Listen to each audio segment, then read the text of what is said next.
இப்பெல்லாம் பழங்கால பொருட்கள் மேல யார் ஆசைப்படுறாங்க? என்ன மாதிரி 1-2 பேர் தான் இருப்பாங்க. அதனாலதான் கேக்குற விலைக்கு கொடுத்துடுறாங்க என்று சொன்னார் கணேஷ். அப்போது தீபக் அருகில் வந்து அந்த கண்ணாடி ஜக்கை எடுத்து பார்த்தான். இதுக்கு இன்னும் கிளாஸ் செட் வரல. கடைக்காரரு நாளைக்கு வர சொல்லியிருக்காரு. இன்னமும் 2 கண்ணாடி கிளாஸ் சேர்ந்தாதான் இது இன்னமும் பார்க்க நல்லா இருக்கும் என்று சொன்னார் கணேஷ். அப்போ நீங்க நாளைக்கு அந்த மார்க்கெட்டுக்கு போகாதீங்க. நாளைக்கு ஃபெஸ்டிவல் டே. மார்க்கெட்ல கூட்டம் அதிகமா இருக்கும். நாளைக்கு தான் எல்லா பிக் பாக்கெட் காரணங்களும் திருடனுங்களும் அங்க சுத்திட்டு திரிவானுங்க. உங்ககிட்ட திருட ட்ரை பண்ணி ஏதாவது ஆயிடுச்சுன்னா என்ன பண்றது என்று கவலையுடன் கேட்டாள் ஷர்மிளா. கவலைப்படாதம்மா, எனக்கு எதுவும் ஆகாது. உன் அப்பா கிட்ட திருடுறதுக்கு பணம் இருந்தா தானே. நாளைக்கு நான் போய் அந்த 2 கிளாஸையும் வாங்கிட்டு வரேன். இல்லனா அத வேற யாருக்காச்சும் கொடுத்துருவாங்க. எனக்கு இந்த பழங்கால பொருட்கள் எல்லாம் எவ்வளவு பிடிக்கும்னு உனக்கே தெரியும்ல என்று சொன்னார் கணேஷ். அதை கேட்டதும் ஷர்மிளா திரும்பி தீபக்கை ஒரு முறை பார்த்துவிட்டு, சரி நாளைக்கு நீங்க தனியா போகாதீங்க, தீபக்கையும் கூட கூட்டிட்டு போங்க என்று சொன்னாள். உடனே கணேஷ் அவனை திரும்பி பார்க்க, நான் வரேன் அங்கிள் என்று உறுதியான தோணியில் சொன்னான் தீபக். கணேஷுக்கு தீபக்குடன் செல்வது பிடிக்கவில்லை என்றாலும் தன் மகள் சொன்னதால் வேறு வழியில்லாமல் சம்மதித்தார். அடுத்த கொஞ்ச நேரத்தில் இரவு நேரமானது. அடுத்த நாள் காலையில் கணேஷுடன் வெளியில் செல்வதால் தீபக் எல்லா வீட்டு வேலைகளையும் சீக்கிரமே முடித்து வைத்துவிட்டு தூங்கச் சென்றான். காலையில் ஷர்மிளா தீபக்கையும் கணேஷையும் பழைய மார்க்கெட்டில் டிராப் செய்துவிட்டு அங்கிருந்து அப்படியே ஆபீஸுக்கு கிளம்பி சென்றாள். கணேஷ் இறங்கி மார்க்கெட்டுக்குள் நடக்க தீபக் அவருக்கு பின்னாலேயே நடந்தான். அந்த மொத்த இடமும் பயங்கர கூட்டமாக இருந்தது. பழங்கால பொருட்கள், பழைய வாகனங்களின் ஸ்பேர் பார்ட்ஸ், பழைய புத்தகங்கள் என்று எல்லாமே இந்த மார்க்கெட்டில் குறைந்த விலையில் கிடைக்கும். அதனாலேயே இந்த மார்க்கெட் சென்னையில் ரொம்பவே பிரபலமானதாக இருந்தது. தீபக் பல வருஷமாக சென்னையில் இருந்தாலும் இது போன்ற ஒரு மார்க்கெட்டை அவன் இதற்கு முன்பு பார்த்ததில்லை. இங்கே பணக்காரர்கள் முதல் ஏழைகள் வரைக்கும் எல்லோரும் வருவார்கள். ஏனென்றால் இங்கே காணப்படும் பொருட்கள் விலை மதிப்பற்றவையாகவும் அதே சமயத்தில் மிகவும் பழமையானதாகவும் இருக்கும். தீபக் அந்த மொத்த இடத்தையும் நோட்டம் விட்டு கொண்டே சென்றான். சில இடங்களில் மக்கள் பேரம் பேசிக் கொண்டிருப்பதையும், சில இடங்களில் சண்டை போட்டுக் கொண்டிருப்பதையும், ஆங்காங்கே திருடர்கள் தப்பித்து ஓடுவதையும் கவனித்தான். அப்போது கணேஷ் ஒரு பெரிய கடையை பார்த்து அதற்குள் சென்றார். அந்த கடை முழுவதும் பொருட்கள் கொட்டி கிடந்தது. பழங்கால கண்ணாடிகள், கடிகாரங்கள், சிலைகள் என்று பல வகையான பொருட்கள் அங்கே குப்பையை போல கொட்டி வைக்கப்பட்டிருந்தது. கணேஷ் தீபக்கை பார்த்து, தீபக், என்னோட திறமை என்னன்னு உனக்கு இன்னைக்கு காட்டுறேன். என் கூட வா. மார்க்கெட்ல எப்படியெல்லாம் பொருட்களை வாங்கணும்னு நான் உனக்கு கத்துக் கொடுக்கறேன். இதெல்லாம் உனக்கு தெரிஞ்சா இதவே நீ ஒரு தொழில்ல பண்ணலாம். அப்புறம் உன்னை யாரும் எதுவும் பேச முடியாது என்று சொல்லிக்கொண்டே கடைக்குள் சென்றார். உள்ளே பெரிய வெள்ளை குர்த்தா அணிந்தபடி கடையின் முதலாளி உட்கார்ந்திருந்தார். அவரை பார்த்து அருகில் செல்லும் போதே வழியில் 2 கண்ணாடி டம்ளர்கள் மீது அவருடைய பார்வை சென்றது. உடனே அதை கைகளில் எடுத்து தடவி பார்த்தபடி, இததான் நான் தேடி வந்தேன். இவ்ளோ சுலபமா இந்த கிளாஸ் கிடைக்கும்னு நான் எதிர்பார்க்கவே இல்ல. இனிமே நான் எல்லாத்தையும் இந்த கிளாஸ்ல தான் குடிப்பேன் என்று சந்தோஷமாக சொல்லிக் கொண்டார். அந்த கண்ணாடி டம்ளர்களை பார்த்து கொண்டே கணேஷ் நேராக உரிமையாளரிடம் சென்றார். அப்போது தீபக்கின் கண்கள் கண்ணாடிக்கு பின்னால் இருந்த ஸ்டிக்கரின் மீது விழுந்தது. அதை பார்த்ததும் அதில் ஏதோ ஒரு தவறு இருப்பதாக உணர்ந்தவன் உடனே அவரிடமிருந்து அந்த கண்ணாடி டம்ளர்களை வாங்கி பார்த்தான். அங்கிள், இதெல்லாம் பழமையான கண்ணாடிங்க கிடையாது. எல்லாமே பாலிஷ் பண்ணிருக்கு பாருங்க. பின்னாடி இருக்கிற ஸ்டிக்கரை கூட அவங்க எடுக்காம விட்டுருக்காங்க என்று தீபக் சொன்னான். அதை கேட்டு கணேஷ் ஆச்சரியத்துடன் பார்த்தார். ஆனால் அவர் பதில் சொல்வதற்கு முன்பே தீபக் சொன்னதை கேட்டு கடையின் முதலாளி அங்கே வந்தார். அவருடைய முகத்தை பார்க்கும்போது கடைக்குள் எந்த பிரச்சனையும் வரக்கூடாது என்பதில் தெளிவாக இருப்பது போல தெரிந்தது. அப்போது அவர் கடைக்கு வெளியே நின்றிருந்த 2 ரவுடிகளை பார்த்து சைகை செய்ய அவர்கள் இருவரும் நேராக வந்து தீபக் கணேஷின் பின்னால் நின்று கொண்டார்கள். அவர்களை பார்த்த கணேஷ் பதட்டத்துடன், இங்க பாருங்க, பாலிஷ் பண்ணின பொருட்களை எல்லாம் பழங்கால பொருள்னு சொல்லி மக்களை ஏமாத்துறீங்க.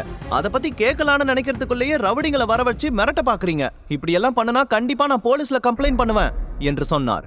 கணேஷின் வார்த்தைகளை கேட்டு கடை முதலாளி சட்டையை சுருட்டி கொண்டு, நீ என்ன சொன்ன? போலீஸ்க்கு போன் பண்ணுவியா? முடிஞ்சா ட்ரை பண்ணி பாரு. அவங்களுக்கு தெரியாம இங்க எதுவும் நடக்கல.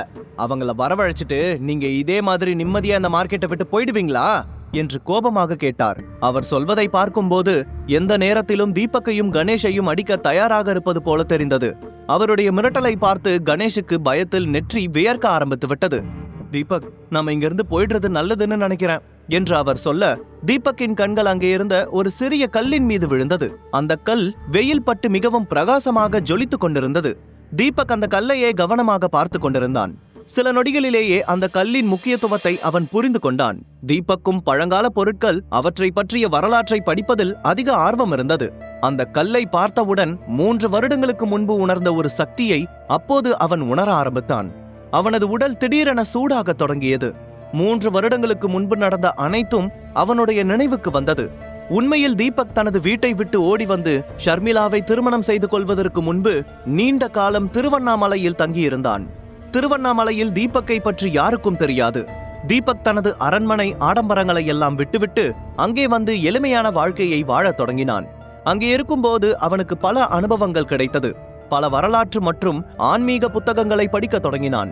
அதையெல்லாம் படித்து பயிற்சி செய்ததற்கு பிறகு பழங்கால பொருட்களை ஒரே பார்வையில் கண்டுபிடிக்க தொடங்கினான். திருவண்ணாமலையை விட்டு வெளியே சென்ற பிறகு பல்வேறு நகரங்களுக்கு சென்று அங்கே இருக்கும் சிறப்பம்சங்களை பற்றியெல்லாம் படித்து தெரிந்து கொண்டான். அதன் பிறகுதான் ஷர்மிளாவின் தாத்தா சதாசிவத்தை சந்தித்து ஷர்மிளாவை திருமணம் செய்து கொண்டான். ஆனாலும் தான் சேகரித்து வைத்த புத்தகங்களை எல்லாம் இப்போது வரைக்கும் தன்னுடன் தான் வைத்திருந்தான். அவ்வப்போது அந்த புத்தகங்களை படிக்கும் வழக்கமும் அவனுக்கு இருந்தது. எதேர்ச்சியாக திருவண்ணாமலையை விட்டு வெளியே செல்லும் போதுதான் தீபக் அந்த கல்லை கண்டுபிடித்தான். அதை பார்த்ததுமே தனக்குள் ஏதோ ஒரு வித்தியாசமான சக்தியை அவன் உணர்ந்தான். இன்று தீபக் இந்த கல்லை பார்க்கும்போது அதே அதிர்வை தான் உணர்ந்தான். அவனது கண்கள் அந்த கல்லை மட்டும் தான் பார்த்து கொண்டிருந்தது. ஆனால் அந்த கல்லுடன் சேர்ந்து ஒரு மிகப்பெரிய பிரச்சனையும் அவன் முன்னால் நின்று கொண்டிருப்பதை அவன் கவனிக்கவில்லை. அப்போது கணேஷ் கொஞ்சம் பயம் கலந்த கோபத்துடன், தீபக், நீ என்ன பண்ணிட்டு இருக்க? நம்மள அடிக்கிறதுக்கு ஆளுங்க சுத்து போட்டுட்டாங்க. இந்த டைம்ல நீ ஏதோ ஒரு வீணா போன கல்ல பாத்துட்டு இருக்க. நீ எனக்கு பாதுகாப்புக்கு வந்தியா இல்ல சுத்தி பார்க்க வந்தியா? உன்னை கூட கூட்டிட்டு வரதுக்கு முன்னாடியே யோசிச்சிருந்திருக்கணும். நான் தான் என் பொண்ணு சொன்னான்னு எந்த யோசனையும் இல்லாம கூட்டிட்டு வந்துட்டேன். நான் மட்டும் தனியா வந்திருந்தாவாச்சும் கையில கால விழுந்தாச்சும் இங்க இருந்து தப்பிச்சு போயிருப்பேன். இப்ப நான் பிரச்சனையில மாட்டி இருக்கேன்னு தெரிஞ்சதுக்கு அப்புறம் இந்த தீபக் ஓவரா திமிரு காட்டுவானே. ஆண்டவா, என்னை இப்படி வந்து சிக்க வச்சுட்டியே என்று கணேஷ் பயத்தில் புலம்பிக் கொண்டிருந்தார். கணேஷ் முணுமுணுப்பதை பார்த்து கடையின் உரிமையாளருக்கு கோபம் தீவிரமடைந்தது. அவரை பார்த்து கணேஷுக்கு முகமெல்லாம் வியர்க்க ஆரம்பித்து விட்டது. என்ன செய்வதென்று தெரியாமல் அப்படியே தலை குனிந்து நின்று கொண்டார். மார்க்கெட்டில் கடை ஓனருடன் சேர்ந்து 2 ரவுடிகள் தீபக்கையும் கணேஷையும் சூழ்ந்து கொண்டார்கள். அவர்களை பார்த்து கணேஷுக்கு பயத்தில் வியர்க்க ஆரம்பித்து விட்டது. ஆனால் தீபக்கின் கண்கள் இன்னமும் அந்த கல்லை தான் பார்த்து கொண்டிருந்தது. இங்க ஏதாவது வாங்க வந்தா அதை மட்டும்தான் பண்ணணும். அதை விட்டுட்டு சிஐடி மாதிரி குத்தம் கண்டுபிடிக்க ஆரம்பிச்சிங்கன்னா உங்களால இந்த இடத்தை விட்டு வெளியே போக முடியாது என்று அந்த கடைக்கு சொந்தக்காரர் கோபமாக சொன்னார். அதை கேட்டதும் தீபக் அவரை பார்த்து, பிரதர், நான் சொல்றத கொஞ்சம் கேளுங்க. நாங்க இங்க எந்த பிரச்சனையும் பண்ண வரல. நீங்க எங்களை தப்பா புரிஞ்சுக்கிட்டீங்க. நாங்க பொருள் வாங்க தான் வந்தோம் என்று சொன்னான். அதை கேட்டதும் கடைக்காரர் அருகில் நின்றிருந்த கணேஷை முறைத்து பார்த்தபடி, அப்புறம் எதுக்கு அந்த ஆளு போலீஸுக்கெல்லாம் கால் பண்ணுவேன்னு மிரட்டுறான்? எனக்கு போலீஸை பார்த்தெல்லாம் பயம் கிடையாது. உங்களால முடிஞ்சா இப்பவே யார வேணாலும் வர சொல்லு என்று கோபமாக சொன்னார். இல்ல, அவர் ஏதோ பதட்டத்துல அப்படி சொல்லிட்டாரு. அவர் பேசின எதையும் பெருசுபடுத்தாதீங்க. போலீஸ் வந்தா தேவையில்லாம உங்களோட பிசினஸ் பாதிக்கப்படுறது இல்லாம எங்களோட டைமும் வேஸ்ட் ஆகும். நாம சண்டை போடுறதால யாருக்கு என்ன யூஸ் இருக்க போகுது சொல்லுங்க என்று தீபக் சமாதானமாக சொன்னான். அவனுடைய வார்த்தைகள் கடைக்காரரை கொஞ்சம் சாந்தப்படுத்தியது. பரவாயில்ல, ரொம்ப புத்திசாலியா தான் பேசுறீங்க. வியாபார நேரத்துல நானும் புதுசா பிரச்சனையை உருவாக்க விரும்பல. சரி சொல்லுங்க, உங்களுக்கு என்ன வேணும்? நான் இன்னமும் நிறைய கஸ்டமர்ஸை கவனிக்கணும் என்று அந்த கடைக்காரர் சொன்னார். ஒரிஜினல் கண்ணாடி ஜக்குன்னு சொல்லி நீங்க என் மாமாவை ஏமாத்திருக்கீங்க. அதுக்கு பணமும் வாங்கியிருக்கீங்க. ஆனா நான் அந்த பணத்தை திரும்ப கேட்கல. அதுக்கு பதிலா எனக்கு இந்த கல்லு வேணும் என்று அந்த கல்லை கை காட்டி சொன்னான். உடனே கடைக்காரர் அந்த கல்லை கையில் எடுத்தபடி அருகில் நின்றிருந்த ரவுடிகளை திருப்பி அனுப்பிவிட்டு கல்லை கவனமாக ஆராய்ந்து பார்க்க ஆரம்பித்தார். ரவுடிகள் விலகி சென்றதும் கணேஷ் நிம்மதி பெருமூச்சு விட்டபடி, நல்ல வேலை, இந்த ரவுடிங்க திரும்ப போயிட்டாங்க. தலைக்கு வந்தது தலப்பாகையோட போன மாதிரி தீபக் எப்படியோ அவங்கள சமாதானம் பண்ணி அனுப்பிட்டான். முதல்ல எப்படியாவது இந்த இடத்தை விட்டு போகணும் என்று சொல்லி தீபக்கை திரும்பி பார்த்தார். தீபக் அவரை பார்த்து லேசாக சிரித்தபடி, இன்னமும் கொஞ்ச நேரத்துல இந்த இடத்துல இருந்து போயிடலாம் என்று சொல்லிவிட்டு திரும்பி கடைக்காரரை பார்த்தான். அப்போது அவர் அந்த கல்லை முழுவதுமாக ஆராய்ச்சி செய்துவிட்டு சிரித்தபடி, பிரதர், உங்களுக்கு உண்மையிலேயே ரொம்ப ஷார்ப்பான கண்ணுன்னு நான் ஒத்துக்கிறேன். ஆனா இந்த கல்லு ஏற்கனவே உடைஞ்சிருச்சு. உடைஞ்சு போன கல்ல யாரும் வாங்க மாட்டாங்க. நீங்க அதை கவனிக்கலன்னு நினைக்கிறேன் என்று சொன்னார். உடனே தீபக் சிரித்தபடி, அந்த கல்லு உடைஞ்சதுனாலதான் நான் கேட்கிறேன். எனக்கு அதுதான் வேணும் என்று சொன்னான். சரி, அப்படின்னா அதை நீங்களே எடுத்துக்கோங்க. ஆனா இது அந்த கண்ணாடி ஜக்கு மாதிரி கிடையாது. இது உண்மையிலேயே ரொம்ப காஸ்ட்லியான கல்லு. ஆனா நான் உங்களுக்கு இத 15,000 ரூபாய்க்கு கொடுக்கறேன் என்று சொன்னார் அந்த கடைக்காரர். பிரதர், இப்பதானே அது உடைஞ்சு போச்சுன்னு சொன்னீங்க.